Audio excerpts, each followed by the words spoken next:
미 백악관은 한반도 유사시 사태에 대비하기 위해 항상 노력하고 있다고 밝혔습니다.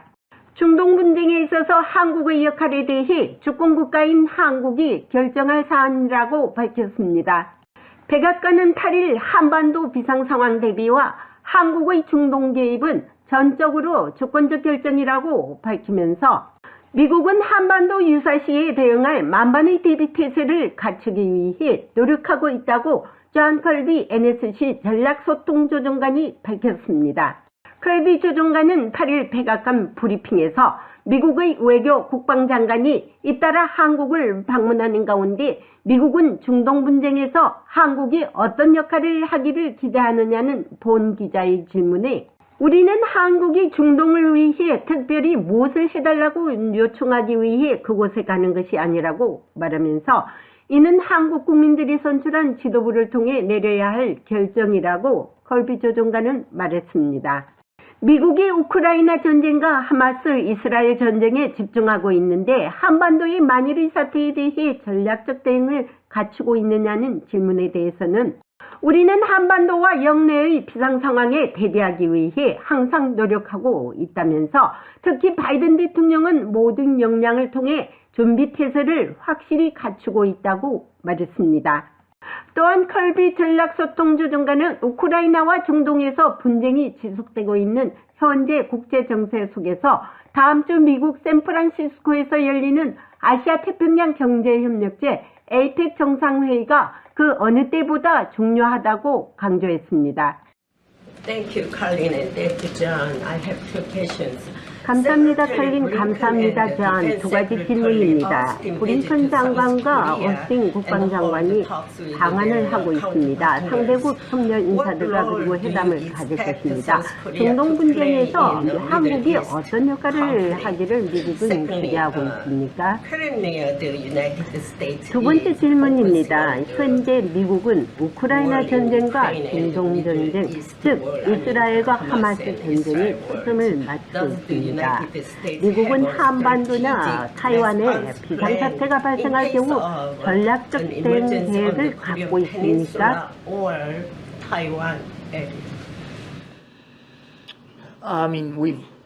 제 말은 우리는 항상 한반도와 지역의 만일의 사태에 대비하기 위해 노력하고 있다는 것입니다. 그리고 대통령은 추가 훈련과 훈련 행사, 한반도 외부 정보 수집 능력 향상 등을 포함하여 대한민국에 대한 안보 공약을 이행할 수 있도록 훨씬 더 많은 에너지와 노력, 자원을 투자했습니다. 인도태평양에서 해군, 공군, 지상군을 비롯한 강력한 군사력을 유지하고 있습니다.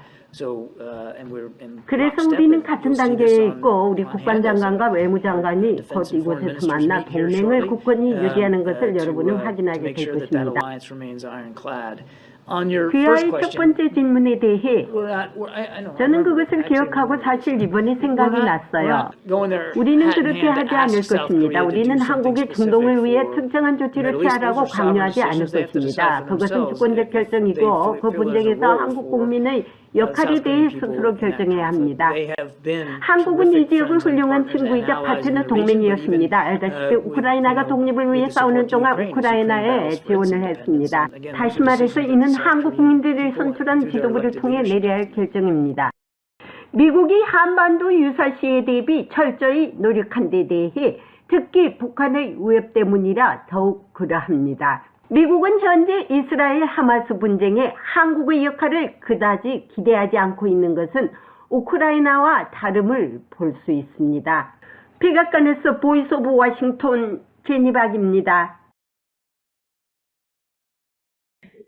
우리 공화당 조원진 대표님도 반갑습니다. 어서 오십시오. 반갑습니다. 네, 날씨가 아주 춥죠? 예. 서울도 오늘 날씨가 굉장히 추워져서 네. 오늘 바바리아 안에 받치는 것도 있고 같습니다. 여기도 지금 그래서 감기 걸린 사람들도 많아요. 환절기가 많아가지고요. 저도 조금 컨디션이 좀 왔다 갔다 하는데, 자, 오늘은요, 또 여전히 이스라엘 하마스 전쟁에 대해서 좀 짚어보겠는데요. 최근 이스라엘 하마스 이제 전쟁이 이제 오늘부로 이제 그 인질하고 이제 협상이 지금 시작되고 있는 것 같아요. 근데 이제 이게 우크라이나 러시아 전쟁에서는 한국이 좀 역할한 게 있었지 않습니까? 무기도 좀 지원을 했고 포탄도 지원했는데, 자, 이스라엘 하마스 전쟁에서 이 한국의 역할이 좀 어떻게 해야 된다고 봅니까? 한국 어떤 역할이 지금 있다고 봅니까? 한국에서는 뭐 하마스나 어떤 테러 집단들의 그러한 공격, 이스라엘에 대한 공격에 대한 것은 잘못된 거라고 보지만은 아무튼 가자 지구에서 이스라엘 공격에 의해서 너무 많은 사람들이 희생이 되니까 한국 언론들도 여러 가지로 지금 확 이렇게 뭐 이스라엘에 손을 들어주는 그런 입장은 아닌 것 같아요.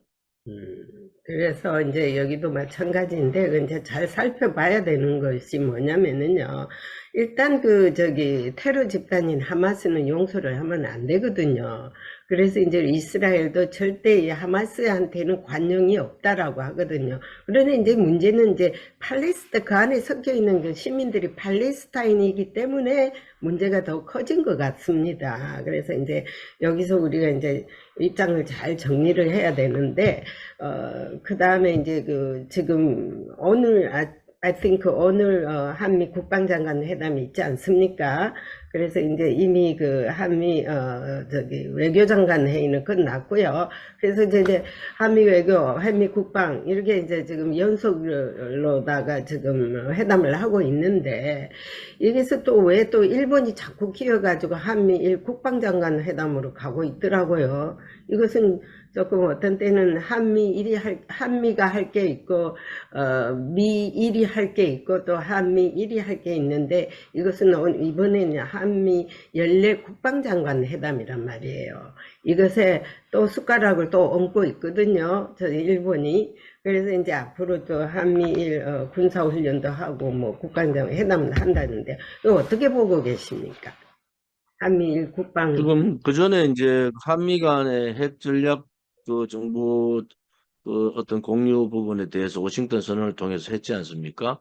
네, 그때도 일본이 급히 이제 그렇죠. 일본 총리가 한국을 방문하고 이런 일이 있었는데 이번에도 뭔가 한미 간에 지금 하마스의 이스라엘 공격 또 북한의 하마스식 이 한국에 대한 도발 음, 여기에 대한 우리 국민들도 굉장히 우려를 하고 있거든요. 음, 그래서 소위 말하는 이스라엘의 아이언돔이 이제 거의 무력화되듯이 음, 한국의 이 북한에 대한 공격은 어떻게 대비가 돼 있느냐.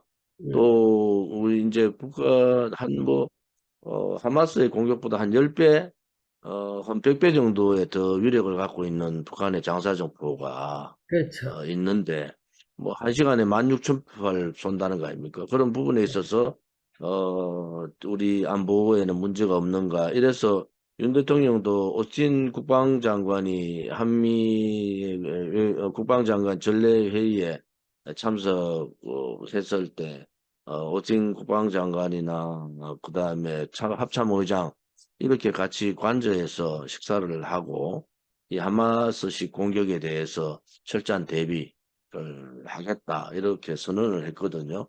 그래서 우려하는 것이 북한이 핵을 가지고 있지만은 핵 사용을 뭐 할 수 있는 건 아니고 단지 이제 재래식 무기에 의한 그러한 국지적인 도발, 하마스식 도발 그거는 가능하다고 보기 때문에 그러한 안보 부분에 있어서 한미가 이제 그 동맹 70주년을 맞아서 우리가 좀 더 그런 안보 부분에 대한 한미 동맹 강화가 군사력에 대한 특히 군사력에 대한 강화가 굉장히 필요한 시점이다 이래 보는 거죠. 국민들도 그런 생각을 하시는 것 같아요.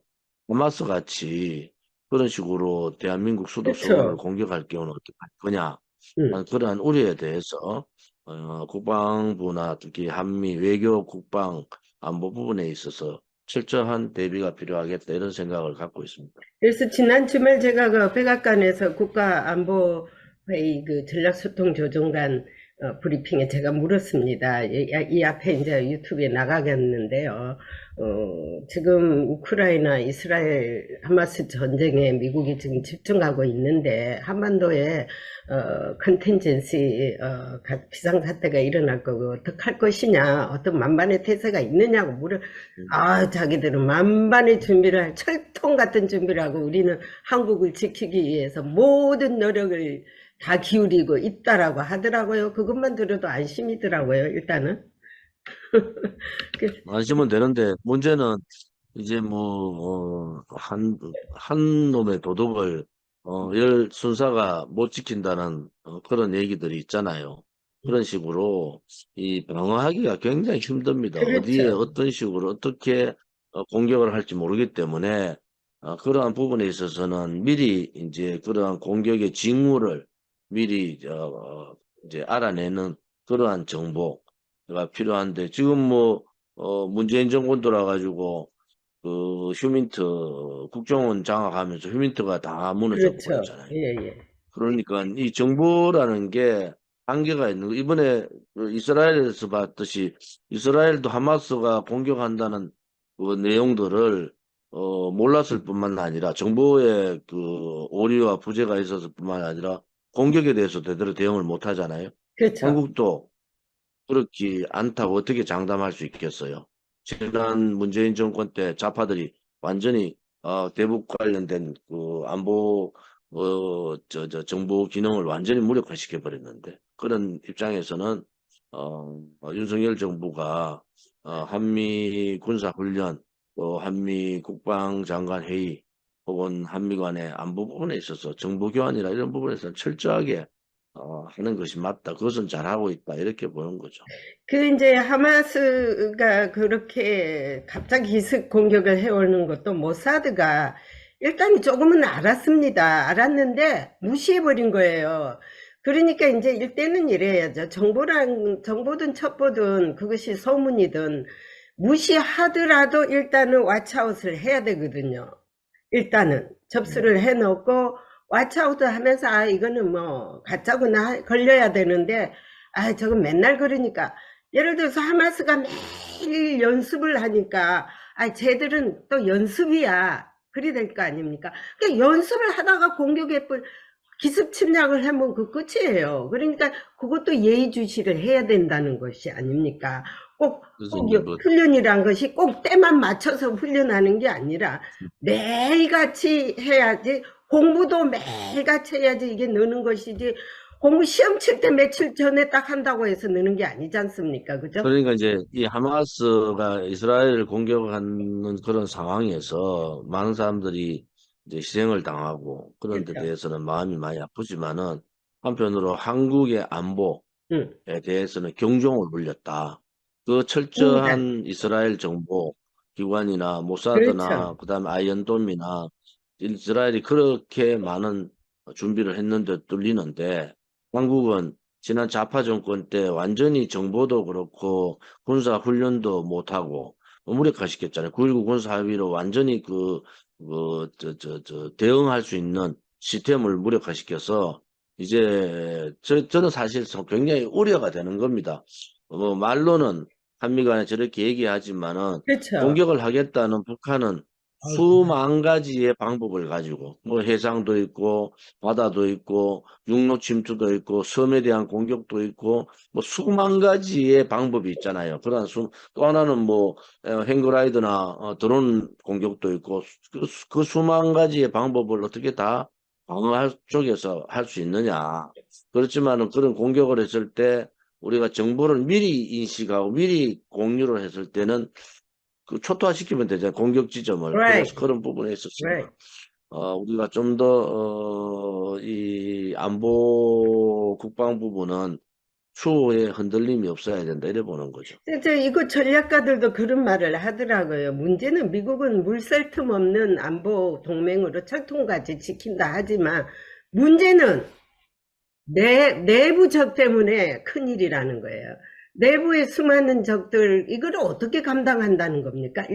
지금 마치 팔레스타인 가자 지구 안에서 하마스만 잡아가지고 콕 찍으려니까 많은 사람이 희생당하지 않습니까? 같은 방향이래. 지금 한국에 곳곳에 빨간 것들 또 저 게릴라들이 지금 숨어 있고, 하물며 지금 국회에도 국회, 국방 뭐 말할 것 없이 뭐 전면에 지금 다 숨어 있지 않습니까? 이걸 다 찾아내서 가리려면은요, 윤석열 정부가 진짜 칼을 휘둘러도 많이 휘둘려야 될 겁니다. 왜냐면은요, 지금 여기 전문가들이 하는 소리가 바로 그거예요. 한국이 다 좋은데, 지금 그 그래서 하마스가 이렇게 이제 공격한 것이 한국으로 봐서는 굉장히 경고를 해준 거다. 이렇게 보고 있거든요. 그래서 이 하마스의 공격이 다양한 방법에서 공격했듯이 북한도 대한민국 공격을 엄청나게 다양한 방법으로 할 가능성이 있기 때문에 그러한 부분에 방어를 하려면 미리 징후 조짐을 미리 포착하는 것이 대단히 중요하다 이렇게 봅니다. 근데 이제 미국도 그 NSC 국가안보회의 그 전략소통조정관도 제가 질문했을 때 미국의 방어는 철동같이 지켜준다. 걱정하지 말라고 하고, 이번도 한미 저 국방 또 외교장관이 같지 않느냐, 여기서도 많은 얘기가 나올 것이다라고 했거든요. 그런데 문제는 전략가들의 말을 들어보면요, 그거는 안심이 되는데 문제는 한국의 내부 사정이 상당히 열악하다는 거예요. 곳곳에 지금 프로 노스 코리아들이 있지 않느냐 이래. 예?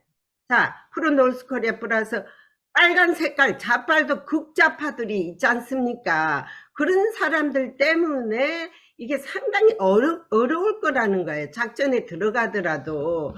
그래서 실질적으로 정교조나 민노총이 관여되어 있는 그런 간첩단들도 나오고 있고, 네. 그걸 수사하고 있는 그런 상황이지 않습니까? 그래서, 내부의 적들이 어느 정도로, 이 대한민국에 이제 포진해 있는지 이런 부분들도 이제 국정원 역할을 제대로 하고, 그 다음에 간첩 잡는 일들을 국정원으로 다시 넘겨가지고 그 일에 좀 매진을 해서 국내에 압력하고 있는 고첩이라고 하죠. 고정간첩.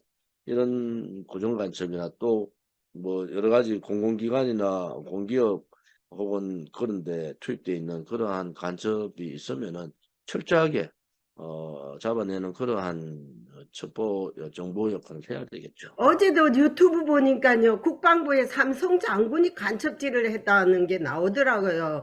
그것뿐이겠습니까? 지금 곳곳에 있습니다. 아니, 야당 의원들은 대놓고 간첩질하고 있지 않습니까? 근데 뭐 앞으로는요, 아무튼 뭐 유튜브를 100% 믿으시면 안 됩니다. 아니, 그러니까는 그냥 믿을 참고로 들으시고. 참고로 듣는데, 그것도 내가 지난번에 작년에 그 한국 국군의 날 때 이상하리 많지, 그 국군 홍보가 저 중국 탱크가 나오고 이상해서 이건 상당히 잘못됐다. 이거 편집할 때 몇 번씩 우리가 걸리잖아요. 우리도 자그마한 걸 해도 편집할 때 많은 걸 다시 보고 실수가 없는가 했는데, 여기서 뭐 편집할 때 실수했다는 거는 말도 안 되는 소리예요. 예? 철저하게 조사해서 예. 책임자에 대한 여러 가지 조사를 해야 되겠죠. 그리고요, 저기 대표님, 앞으로요, 한국 국회의원이 되려면요, 이념관계, 사상관계를 다 검증해야 되고요. 어느 죄인 범죄 사실이 있으면 안 되게, 미국처럼 안 되게 만들어야 됩니다. 이거는 범죄를 6가지나 가진 자가 뭐 야당 대표가 돼가 있지 않느냐.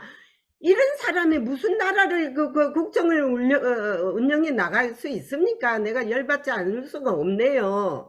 그래서 진짜 이게 3.6국도 아니고 대한민국이 그래도 상당히 15위 안에 드는 경제국가면서도 이 국회의원들의 질은요, 상당히 죄송하지만요, 너무나 얕아요, 질이요. 그리고 함량이 너무 안 되어 있어요. 네. 지금 미중 간에 약간 기류 변화가 좀 있는 거죠. 기류변하기보다 그게 참 재밌는 얘기 끄잡아냈는데, 이번에 이제 에이펙 회의 14일부터 열리는 샌프란시스코 회의에 드디어 시진핑이 나타납니다. 근데 문제는 이거예요. 시진핑하고 미국이 지금 토킹을 하는데 마치 미국이 구걸해서 한 것처럼 이렇게 보이거든요. 막 시진핑이는 항상 거만해요, 얼굴이. 시진핑이 악수할 때 봐봐요. 사람 바로 쳐다보고 악수하는 게 아니라 항상 지는 딴 데 보고 있고 딴 사람 악수하고 이러고 있단 말이에요. 그래서 시진핑이는 아주 거만하다 이런 말인데, 지금 미국은 관리하는 차원에서 토킹을 하자는 것이고, 시진핑이는 no way, 네가 몇 가지 의견을 들어줘야 된다는 차원에서 지금 하는 거거든요. 그래서 이 회담도 결국은 관리 차원에서만 끝날 것이냐, 아니면 미국이 여러 가지 중국이 싫어하는 이슈까지도 논의를 하면서 할 것이냐, 이게 상당히 관점입니다. 그래서 한번 지켜봐야 될 거고요. 또 거기에서 또 한국하고 중국하고도 또 만날 또 확률이 있다고 하니까 또 거기도 보고. 이번에 에이펙에 샌프란시스코에서 열린 에이펙에서 아무튼 미중 정상회담은 하기로 한 거잖아요. 그렇죠. 그건 정확하게 되죠. 물론 이제 거기에서 이제 한중 간에 정상회담을 할 거냐 말 거냐 이건 아직 이제 정해진 건 없고, 그런데 일본하고는 IPEF 인도태평양 경제 프레임워크 회의에도 윤 대통령이 그 에이펙 회의 참석하면서 거기도 참석한다고 나오던데, 사실은 IPEF는 중국을 견제하기 위해서 오만 그렇죠. 국가들이 모여있는 그러한 경제 프레임워크 아닙니까? 그게 그거에 갔을 때, 작년에 네, 우리가 한국에 갔을 때, 바이든 대통령하고 갔을 때 거기서 IPEF가 나온 거 아닙니까? 경제협의체를. 솔직히 말하면 이게 중국 경제용인데, 이번에 이제 중국과의 대화가 거기서 하기 때문에 과연 이거 IPEF를 어떻게 주장할지 그것도 상당히 관건이에요. 중국이 싫어하는 거를 계속 밀고 나가느냐, 나가야 된다고 봐요, 우리는. 너무 중국한테 미국이 기울이지만 안 되니까 요구할 건 요구하고. 미국으로 봐서는 뭐 지금 여러 가지 러시아, 북한의 그런 공조, 또 우크라이나 전쟁, 또 하마스 이스라엘 전쟁, 뭐 이런 부분 여러 가지 복합적인 게 미국이 여러 가지 중국하고 완전히 배쳐가기에는 조금 그렇죠. 여러 가지 딜레마가 있죠. 그래서 그렇죠. 중국 손을, 왼손으로는 중국 손을 잡고 오른손은 또 다른 일을 하고, 그렇게 왼쪽과 오른쪽 행동이 다른 모습들이 지금 보이거든요. 근데 그렇죠. 이제 미국도 지금 뭐 중동 정쟁에 이스라엘 하마스 간의 이런 분쟁이 확산돼서 중동 전체가 하약국으로 갈까 고심하고 있는 거 아니겠습니까? 또 하나는 북한의 유엔 제재 부분들도 이제는 거의 무력화돼 버렸고, 뭐 북한은 대놓고 러시아에 무기를 공급하고 있고, 러시아는 뭐 고급 그 기술들을 특히 인공위성 또 그런 발사 기술 이런 부분들을 북한에 제공하고 있는 그러한 현실에서 중국하고 등을 지고 있기에는 미국이 조금 부담스러운 그런 그렇죠. 상황인 것 예. 같아요. 잘 보셨습니다. 그래서 이제 미국은 이제 북한 문제도 역시 중국이 역할이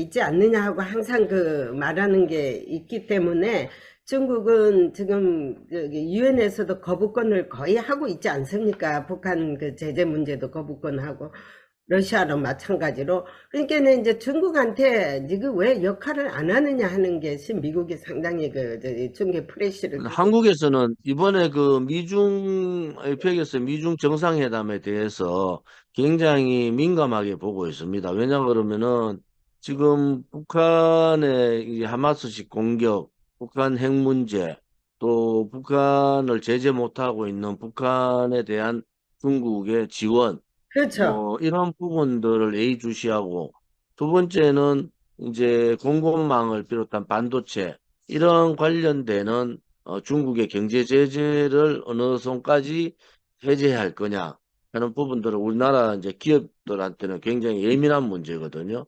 그래서 국방안보 부분뿐만 아니라 대한민국 한국의 경제, 대중 관련 그런 경제 부분에 있어서도 이번에 미중 정상회담이 샌프란시스코의 미중 정상회담이 굉장히 주시되는 그러한 상황입니다. 그래서 이제 미국이 중국에 너무 뭘 내주면 안 되거든요. 이번 회담에서. 근데 이제 이미 이제 회담 전에 곡물 문제가 또 뭐 몇만 톤을 갖다가 중국에서 지금 미국 곡물을 지금 콩이라든지 이런 것을 수입하겠다라고 지금 아주 그냥 크게 지금 보도가 나오고 있어요. 그래서 이제 이게 어떤 결론이 나올지는 한번 지켜봐야 되겠고, 문제는 이거예요. 또 북한이 지금 러시아하고 무기 거래를 하고 있지 않습니까? 이번에 블링컨 장관도 한국 가서 그 맨날 여기서 우리가 그 했던 이슈인데 가서 얘기했지 않습니까? 그러면 중국이 북한하고 러시아의 무기 거래를 한마디도 하지 않았지 않습니까? 시동도 걸지 않고. 소위 말하는 이그노를 모른 척하고 있거든요. 이 문제에 대해서도 미국이 과연 짚고 넘어갈 것인가, 이것도 상당히 예의주시를 해야 되겠고, 그리고 앞으로 PSI 그러면 북한을 어떻게 견제해야 되냐, 무기 거래 같은 거를. 무기를 싣고, 또한 예를 들어서 핵무기를 싣고 배로 옮기고 있는데, 핵무기를 그러니까 옮기는데 PSI 가로막고 선상을 해서 뒤지고 이럴 때 서로가 충돌이 일어날 거 아닙니까? 이런 거라든지 하는 것을 정확히 해야 되는 거예요. 그러면 미국에서는 항상 하는 말이 한국과 공조해서 추가 제재를 해 나갈 것이다. 그러면 what 추가 제재에 대해서 말 안 하거든요. 디테일한 거는 말을 안 해요. 그래서 이것도 상당히 지금 답답한 일이고, 그래서 이제 한국이 이걸 잘 밀고 나가야지, 잘못하면은 미중 간에는 지금 그래서 뭐 한미 정상회담 혹은 또 뭐 미중 정상회담 혹은 한중 정상회담 열리면은 그런 부분에 있어서 예의주시하고 네. 뭐 우리 공화당 입장에서는 안보는 뭐 국민의 생명 재산과 직결되기 때문에 안보의 9.19 군사합의를 통해서 안보를 무너뜨린 문재인 정권을 용서할 수가 없습니다. 다음 달에 저기 한중 정상회담이 한국에서 있지 않습니까? 부산인가? 정상회담 아직 예. 결정된 건 없는 것 같아요. 예, 그런데 일본이 지금 서둘더라고요. 일본이 이번에 에이펙 샌프란시스코에서 중국하고 정상회담을 하려고 지금 계속 지금 저기 타치를 하고 있는데, 그걸 한번 예의주시하게 지켜봐야 되겠고요. 근데 일본은 항상 한국이 하는데 자기들이 더 먼저 하려고 하는 그런 증상이 있어요. 그래서 일본은 그 못된 립상들이다, 특성이 립상. 할 수 있습니다. 그래서 이제 한국이 그런데도 상당히 신경을 써야 하겠고, 자, 이제 마지막으로 이제 한국 정치 한번 짚고 넘어가면서 이제 끝을 내는데요. 그 한국의 그 이준석이라는 그 인간은요, 왜 그렇게 하고 돌아다닙니까? 그 젊은 애가 아주 그 배은망덕하더라고요. 제가 볼 때는 이준석은 정치인으로 아마 성공하기는 힘들 것 같아요. 예. 첫째는 대중성은 있는데 그 음. 대중성이 소위 말하는 자기들의 미래에 대한 그림을 그린다기보다는 그냥 번뜩 하고 떠오르는 예, 아이디어 뭐 예. 이런 것만 즉흥적인, 가지고 하는 그러한 좀 진중함이 없다. 예, 또 신중한. 하나는 상대를 자꾸 적을 만들고 우리 같은 경우는 뭐 좀 정의롭게 뭐 좀 진실 그런 부분에 대해서 집중을 해서 좀 움직임도 굉장히 진중하게 하잖아요. 너무 가볍다. 그렇죠. 그래서 자기 잘못은 생각하지 않고 남만 탓하는 그러한 내로남불의 전형적인 청년은 청년이되 그 머리는 완전히 퇴행돼가 있는 구태의 청년이다 이래 보기 때문에 뭐 이준석 정치의 성공은 힘들다 이렇게 봅니다. 그게 다 언론이 만들어 놓은 거예요, 언론이. 우리 한국 그러니까 언론도 정신 차려야 우리나라는 돼요. 언론이 대통령 감도 안 되는 것들 전부 그렇죠. 대통령 후보로 만들어 가지고 뭐 예를 들어서 뭐 예. 한번 보세요. 안철수, 그다음에 홍준표, 유승민, 이준석 음. 뭐 이런 사람들을 그냥 언론에서 부축해 가지고 그렇죠. 이재명 한번 보세요. 이재명 예. 이런 사람들을 대통령 후보군으로 만들어 놓으니까 대한민국 언론의 기능은 거의 죽었다고 봐요. 제가 하잖아요. 맞습니다. 언론의 진실, 정의의 기능은 정론직필은 없다. 그래서 맞습니다. 그러한 언론이 바뀌지 않으면은 대한민국 국민들은 그 잘못된 언론들의 그 보도 자기 그렇죠. 입맛에 따라서 대통령 후보도 올렸다 내렸다 하는 그러한 언론들의 행포를 바꾸지 않으면은 대한민국 국민들은 항상 속고 사는 거다. 그래서 요즘 현수막에 그래 붙여놨어요. 또 속을 겁니까? 부패하고 무능한 정치꾼들한테. 그렇게 우리 현수막 그래 붙여놨어요. 글쎄 말인데 저도 한국 사람이 고향인으로서 부끄러운 게 뭐냐면은요. 이 언론이요. 켜면은 나라가 발전되는 얘기를 하고 어떤 그게 있어야 되는데 도움이 되는 얘기가 있어야 하는데 그냥 언론 플레이를 해가지고 국민들한테 어떻게 그냥 궁금하게 해가지고 그것만 집중되게 따라다니는 그런 얄팍한 생각만 하는 거 보고요. 물론은 뭐 지금 사실은 뭐 미국도 물론 뭐 바이든 저 트럼프 이런 식으로 갈라서 있지만 한국은 이념적인으로 언론이 다 갈라서 있어서 굉장히 문제가 심각합니다. 이제 국민들의 그 시민의식이 높아져야 되는데 또 국민들도 교육을 그냥 뭐 언론에서 저래 떠드니까 그것이 사실이냐 뭐 가짜 뉴스로 그러니까, 진짜냐 그러니까. 그렇게 믿고 있어서 실질적으로 우리 공화당이 7년 동안 했는 일들이 다 옳았잖아요. 우리가 맞습니다. 주장했던 것이 다 옳은 주장을 했지 않습니까? 실질적으로 우리 공화당을 그런 식으로 언론에 다루었으면은 우리는 이미 지지율이 30% 40% 갔을 거예요. 그런데 자기 하도가 맞지 않다고 빼버리잖아요. 그래서 그런 거는 언론의 정도가 뭔지 언론 기관들이 좀 더 반성하는 것이 좀 필요하다 이래 봅니다. 앞으로 이제 마지막으로 이제 한국 정치권에 입문하려면은요, 사상 검열을 좀 해야 되겠고요. 또 지금 저 국회에서 민주당들이 무슨 뭐 안보를 지금 탓하면서 그냥 질타를 하는 거 보니까 내로남불하고 있더라고. 자기네들이 안보 다 망쳐놓고. 뭐 원래 좌파들 민주당 좌파들은 그렇습니다. 태극기 그래 욕하다가 요즘 태극기 달고 다니잖아요. 국민의힘은 그것도 못 하고 있잖아. 예, 그래서 좌파들의 눈속임, 국민 선동, 언론과 이렇게 그 좌파들이 예, 혹은 우파도 또 언론과 이렇게 해서 국민들을 속이는 그러한 행위들은 안 된다. 예. 국민들께서 현명해져야지 나라가 정의로운 나라가 된다. 저는 그렇게 주장을 합니다. 맞습니다. You alright. 오늘 네, 여기까지 하고요.